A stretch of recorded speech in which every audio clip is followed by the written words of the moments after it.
Skeleton Crew. Before I say anything else, please go ahead and leave your thoughts in the comments. I would love to hear what you think about this show so far. And also, my old spoiler warning, I'm going to try to stay away from it, but something might slip out. So if you haven't seen the first 3 episodes, save this video and come back once you're done. I went into this show not really expecting anything. My mindset going into basically any Star Wars thing that's new to me is that I'm going to like it purely because it's Star Wars. I know that that is probably not the most cerebral or nuanced way to go about things, but I just don't want to set unrealistic expectations for a show, especially when I know nothing about it. Things are a little bit different when we're going into like second installments or different seasons of shows that already have stuff out, but for shows like Skeleton Crew, I am really just going in looking for it to be good. And I have to say, after watching the first 3 episodes, I am so deeply impressed. First and only thing that I expect from new Star Wars content is to have practical effects. If you haven't seen how they made Neil come to life,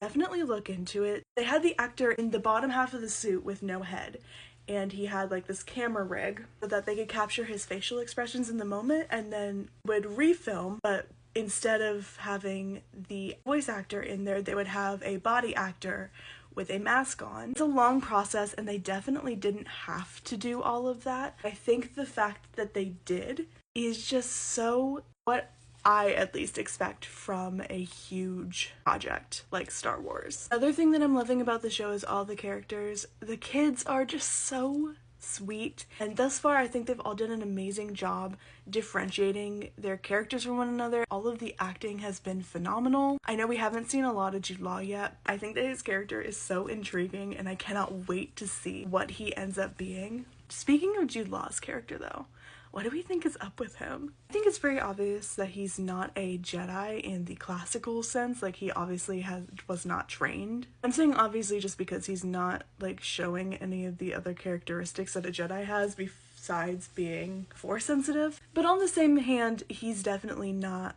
a dark side Sith-esque character. We know from lore and just from other media that we haven't really seen on screen that there are Force users that aren't necessarily Sith or Jedi. I truly think that he might just be a guy that is just a little bit Force sensitive, and because of the work that he does in the high pressure situations, he has learned to control the Force in a way that is beneficial to him, but nothing as far as what even like a Padawan would be able to accomplish. If it turns out that he's actually like capital J Jedi, I will be shocked, and that would be such a cool twist if he's just like downplaying his abilities so that he's not caught.